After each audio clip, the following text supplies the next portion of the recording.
अस्सलाम वालेकुम। बिस्मिल्लाहिर्रहमानिर्रहीम। ये जो एमसीक्यूज़ हैं आज सेकेंड ईयर फिज़िक्स के एनुअल एग्ज़ाम में आए, तो इनको सॉल्व करना शुरू करते हैं। थोड़ा सा मैग्नीफाई कर लेते हैं। मोबाइल से वीडियो बना रहा हूँ एक्चुअली में, मेरे पास फैसिलिटीज़ नहीं है, लेकिन मैंने कहा कि चले मैं इनके आंसर्स शेयर कर लूँ आप लोगों से। तो देखिए, पहला है हमारे पास the value of the absolute zero on Fahrenheit scale. Fahrenheit scale पे एब्सोल्यूट ज़ीरो -460 होता है, तो ये ऑप्शन बी हमारे पास बिल्कुल ठीक ठीक नज़र आ रहा है। So this option B is the answer. Okay, next the distributivity of the material is rho, area of the cross section of the material is double, length is half, then the distributivity of the conductor, हम जानते हैं कि distributivity का dimension के साथ कोई ताल्लुक नहीं, टेम्परेचर के साथ है, तो इट रिमेन्स द सेम। तो ऑप्शन ए हमारे पास रहेगा। कह रहा है volt meter is an ideal one if it's internal resistance is, इसको मैं दोबारा मैग्नीफाई करूँ, अगर उसकी इंटरनल रेजिस्टेंस क्या होती है, तो याद रखिएगा कि we have made a voltmeter by connecting a very high valued resistor in series with the galvanometer. So ideally the resistance should be infinite. तो ideal voltmeter की resistance infinite होनी चाहिए. So we go for the infinite. Yes, there it is. तो infinite, option D is your option. Number 4, pentavalent impurities are also known as donor impurities होता है, option B बिल्कुल ठीक है हमारे पास. Next one, number 5, the relativistic mass of 5 kg ball observed by observer moving with a speed equals to the speed of light is. अगर speed of light से कोई चीज़ move कर रही है तो द रिलेटिविस्टिक मास 5 kg का वो कितना हो जाएगा, वो इन्फिनिट हो जाता है, आपने देखा होगा. So it is infinite, option C. ठीक है, एक बार मैं इसको ज़रा सही जगह लगा दूँ. बिल्कुल, ये अब भी गलत हो गया. So it is option C. Yes. Number 6 कह रहा है an intense monochromatic narrow and coherent beam of light is called laser. ये बिल्कुल लेज़र की डेफिनेशन है हमारे पास. So it is laser. ठीक है.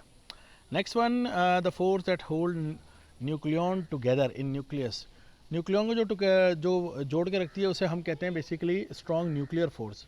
तो न्यूक्लियर फोर्स तो नज़र आ रहा है, स्ट्रॉन्ग का लफ्ज़ नज़र नहीं आ रहा. कूलम नहीं, वीक फोर्स नहीं, ग्रेविटेशनल फोर्स नहीं. सो ऑप्शन ए ही ज़्यादा सूटेबल ऑप्शन है, जो कि है न्यूक्लियर फोर्स. ठीक है. नेक्स्ट वन कह रहा है this is the most penetrating alpha beta gamma. Gamma सबसे ज़्यादा मोस्ट पेनिट्रेटिंग होती है, सो द गैमा हमारा ऑप्शन है. ओके.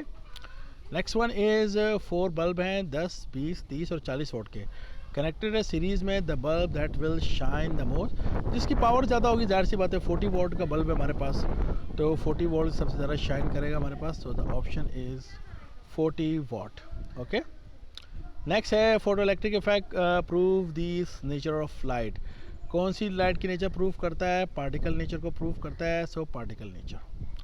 नेक्स्ट वन हमारे पास है if the number of electron in excited state exceed the number of electron in the ground state. Excited में ज़्यादा हो तो इसको हम कहते हैं पॉपुलेशन इन्वर्जन. सीधा सीधा सा लेज़र का टॉपिक है. So option B, population inversion. Next one कह रहा है a current of 9 ampere flows in a circuit of 3 resistor connected in parallel. ठीक है, 9 एम्पियर का करंट है और तीनों पैरेलल में लगे हुए हैं. If each resistor has magnitude 5 ओम और हर एक की वैल्यू 5 है हमारे पास, तो तीनों में इक्वल करंट जाएगा. 9 को 3 से डिवाइड कर दीजिए. सो it is 3. So 3 ampere is your answer. ठीक है. नेक्स्ट वन कह रहा है if the forbidden energy gap is very small, अगर बहुत कम हो तो इंसुलेटर, कंडक्टर, सेमी इंसुलेटर नहीं, सेमी कंडक्टर कहलाता है, इसको हम कहते हैं semi conductor. Okay. Next one is कह रहा है कि in this process matter is converted into energy, pair production, photo electric, annihilation of matter. आप जानते हैं एनाइलेशन ऑफ मैटर में एक मैटर का पार्टिकल और एक एंटी मैटर का पार्टिकल मिलते हैं और दोनों फोटॉन्स में कन्वर्ट हो जाते हैं. So this is converted into energy. Okay. Number 15, laser produce 3 dimensional image, जिसे हम कहते हैं holograms. So the holograms is the answer. ये एप्लीकेशन ऑफ लेज़र में.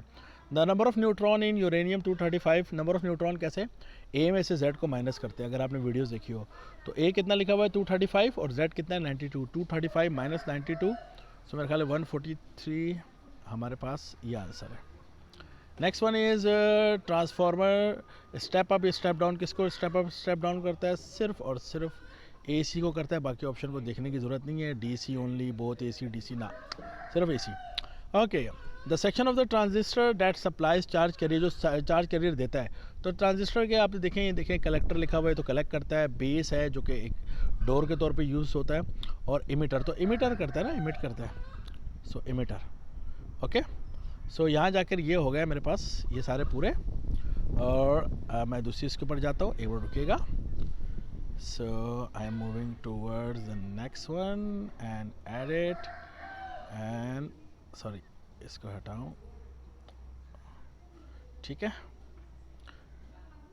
तो जनाब अली कलर भी चेंज कर लें, रेड वाला ले लें, सही है। ओके जनाब, अब हमें कह रहा है नंबर 19 में, in pair production the electron and positron move in opposite direction to conserve momentum, momentum को कंजर्व रखने के लिए ये करते हैं। Okay, if the distance between the plate of the capacitor of the capacitance C is double, D को 2d कर दीजिए and the area is half, और ए को a डिवाइडेड बाय 2 कर दीजिए, तो एरिया हाफ हो जाएगा। तो जो नीचे 2 है और जो a के नीचे 2 है, दोनों मल्टीप्लाई हो जाएंगे तो 4 हो जाएगा। तो जो भी कैपेसिटेंस है वो 4 टाइम रिड्यूस हो जाएगी। So the option is C/4। Okay, induce EMF can not be produce by, किससे प्रोड्यूस नहीं होती, DC सोर्स है जनाब अली, DC सोर्स कुछ भी नहीं कर सकता इंड्यूस EMF के टाइम पे। ओके, मेरा ख्याल है आवाज़ बिल्कुल ठीक आ रही होगी। Next one is number 2, thermodynamic process such as compression and expansion done very quickly, बहुत तेज़ी से करते हैं, तो आपको पता है, थ्योरी हमने पढ़ी हुई है, this is called adiabatic process. Number 23, an electron of mass m charge E accelerated bye potential difference speed, ये तो फार्मूला हमने न्यूमेरिकल में यूज़ किया, 2VE/m, ऑप्शन ए में है हमारे पास। सो आप में से जिन लोगों ने न्यूमेरिकल की अच्छी तैयारी की होगी वो फ़ौरन जवाब दे सकते हैं। Electric field intensity at A point inside uniformly charge hollow sphere कितना होता है, 0 होता है। ये केस ए था हमारे पास गॉसेस का। Okay, number 25, if the work done in moving a point charge along a surface is 0 then the surface is equipotential surface, बिल्कुल सीधी सी बात है, डेफिनेशन है इक्वी पोटेंशियल सरफेस की। A particle of mass m charge q is to be held motionless, chapter number 12 का well known किस्म का numerical है, काफ़ी आता है। तो उसमें वो कह रहा है जो इलेक्ट्रिक फील्ड इंटेंसिटी E है, तो वो क्या होगी, अगर आपको फार्मूला याद है तो E हमारे पास होता है mq नहीं, mg/q, mg वेट है, और इस q को जो डिनोमिनेटर में q है, ये ऑप्शन बी में आप देख रहे हैं, इसको इक्वेशन की लेफ्ट हैंड साइड पे ले जाए तो EQ वो भी फोर्स बन जाती है, ठीक है। So E is equal to mg/q। 27, 12 volt battery with internal resistance 0.1 ohm is to be charge, battery को चार्ज कर रहे हैं, बहुत अच्छी तरीके से याद रखिएगा, बैटरी को चार्ज किया जा रहा है 10 एम्पियर से। कह रहा है the charger must be of this volt, अब चार्जर के वोल्टेजेस बैटरी से ज़्यादा होने चाहिए, सीधी सी बात है। अगर मैं कैलकुलेशन ना भी करूं तो 9, अब 12 वोल्ट की बैटरी है तो 11 जी नहीं, 9 जी नहीं, 13 जी हाँ, 12 जी नहीं, तो 13 ऑप्शन होना चाहिए, तो 13 मेरा ऑप्शन है। लेकिन मैं आपको करके भी बता देता हूँ ताकि आप लोग ये ना बोले कि किया नहीं है। देखो क्या फार्मूला था फिर हमारे पास वोल्टेजेस का, जब हम बैटरी चार्ज करते E + IR, I और स्मॉल r, तो I और R को मल्टीप्लाई करें, I हमारे पास है 10 एम्पियर आप देख सकते हैं, और R उसे दिया हुआ है 0.1, सो 10 मल्टीप्लाई बाय 0.1 तो ये बन गया 1, तो 1 को प्लस कर दीजिए किसमें, E में, E कितना 12 वोल्ट, तो 12 और 1 13। ओके, 12 आप लॉजिक से भी कर सकते हैं। 28, 2.2 किलोवाट, तो किलो को कन्वर्ट कर लीजिए, चूँकि 2.2 किलो हमें नहीं चाहिए होता, प्रीफिक्स है किलो, तो 1000 से मल्टीप्लाई कर दें तो 2200 watt. Electric iron operate at 220 volt, the current, तो power is equal to P is equal to VI, तो I is equal to P/V, तो 2200 को 220 से करें तो मेरा ख्याल है 10 बनना चाहिए, सीधी सी कैलकुलेशन है, सो it is 10 ampere. Next one is Lenz law is the direct consequence of, consequence की बात है तो लॉ ऑफ फैराडेज लॉ है हमारे पास।